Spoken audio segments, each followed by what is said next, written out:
For more, it's a pleasure to welcome to studio Dan Perry, international affairs analyst, former Europe and Middle East editor at the Associated Press, and author of the newsletter Ask Questions Later, and security analyst Jonathan Regev. Gentlemen, thank you so much to unpack. Dan, I want to come to you about your assessment of the situation right now.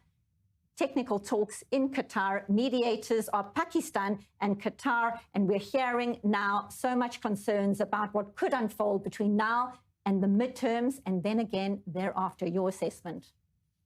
Yeah, I think Mark Zell is right.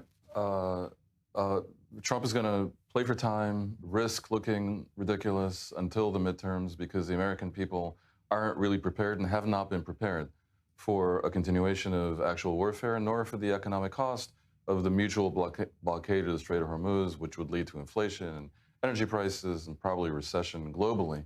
No one's prepared for that, and Trump doesn't want to lose the House and the Senate both. I get that. But the universe appears to be out of balance, and it is in the nature of the universe to rebalance. What we see here, what appears to be the case, is that America went to this war with Israel unaware that Iran was going to block the Strait of Hormuz. And when Iran did that, which anyone could have told them that they would, markets seized up and the Americans panicked and have signed on to a capitulation agreement with Iran. And from the looks of it, although we haven't negotiated the details, the regime is going to be strengthened with hundreds of billions of dollars, not going to be punished for the massacres that theoretically launched the entire conflict, is not going to have to do anything on missiles and giving up its crazy proxies in the region, and on the nuclear matter, it'll be lip service at best, clearly not even anywhere near as good as the JCPOA that Trump walked away from, huffing and puffing in 2018. This is a universe out of balance. This is America capitulating to a regime that was clearly going to fall. Many people said it would have been wiser to maintain the blocking of the Strait of Hormuz. That would have eventually choked the regime. And I was arguing for making it a land and air blockade as well, and getting the world on side and coming up with an emergency plan for the economic fallout of it. But clearly, the midterms, as Mark Zell said, dictated a different approach. And Trump is gambling that his humbling is going to damage him less than the continuation of the war would have damaged him. But after the midterms, there will be very few things that could stop Trump from resuming the war, or at the very least, the blockade. And that would constitute the universe rebalancing. If they actually, at the end of 60 days, sign an agreement along the lines I described before, this would be shameful. It would be disgraceful, and it would probably be ultimately even more damaging, certainly in the long term, to the Republican Party's political prospects, and certainly to U.S. interest, definitely to Israel's interest, than any other option. So I can't see it happening. And that is why I believe the focus will move to the midterms, which will require pretend bellicosity on all sides until then, but maintaining the talks going on in an extension of the 60 days. What it is that Gadi Eisenkot brings to the table right now? Gadi Eisenkot is a very sympathetic character. He is formerly the head of the military. Israelis tend to like that until they enter politics, and then their good works are forgotten. But he projects something of an antithesis to Netanyahu. He projects a deliberateness and a very deep decency and a version of decorum. He's not a flashy speaker the way Netanyahu is, and that has helped Netanyahu in his career. But now I fear that Netanyahu's rhetorical skills attach more to scheming and machination than to anything else. And Israelis may be looking for someone who's very down to earth.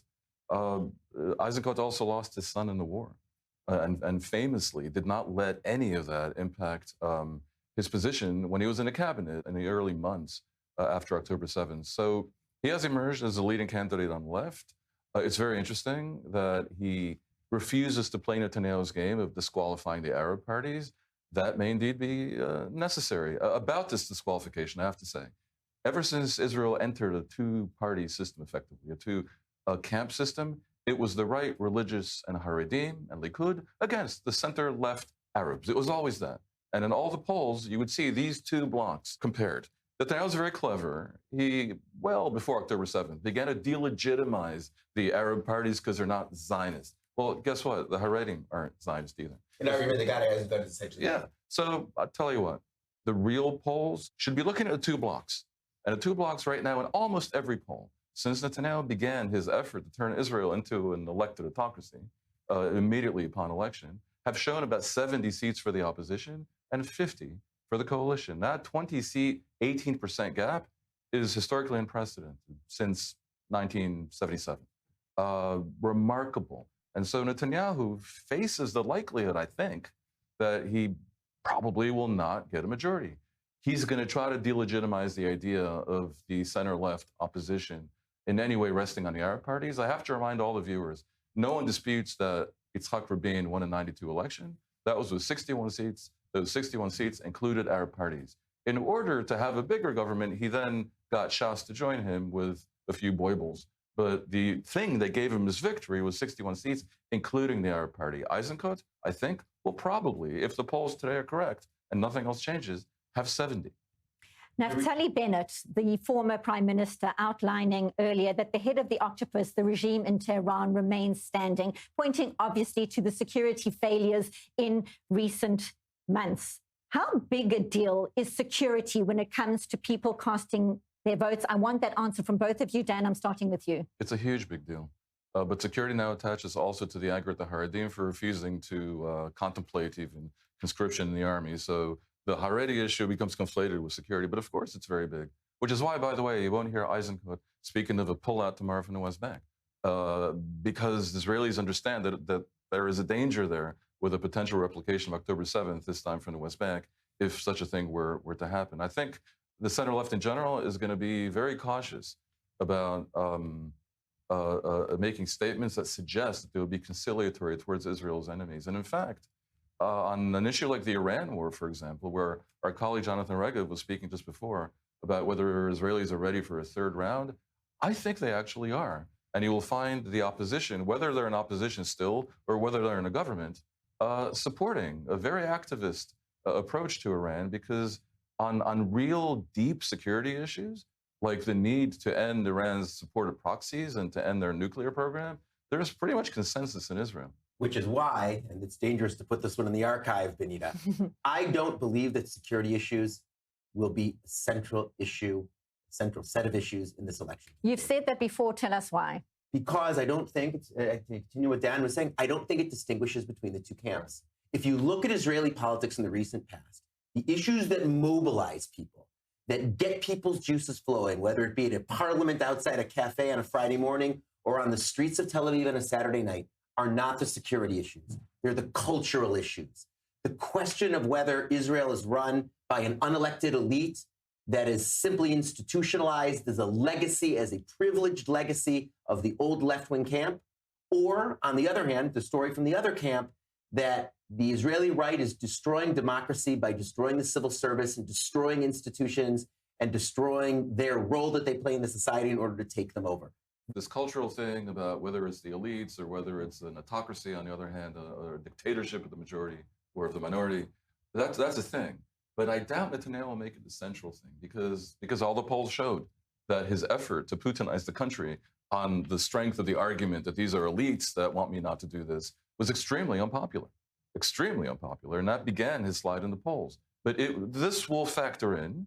It will be also about the Haredim, because Netanyahu right now is tied at the hip to the Haredim, which is forcing him to right now issue outrageous legislative initiatives. Essentially a checkmate by the Haredim, because he passes the legislation that's very unpopular. It doesn't pass the legislation that hurts his body. It looks like a political suicide, but this is manna from heaven for the opposition, who's going to be able to tell the Israeli people, look, these guys want to equate in every way, legally and financially, a yeshiva student who refuses to join the military with pilots and tank commanders. And reservists. And reservists. 400 days away from their families. So, but also, by the way, another issue that will come up is competence.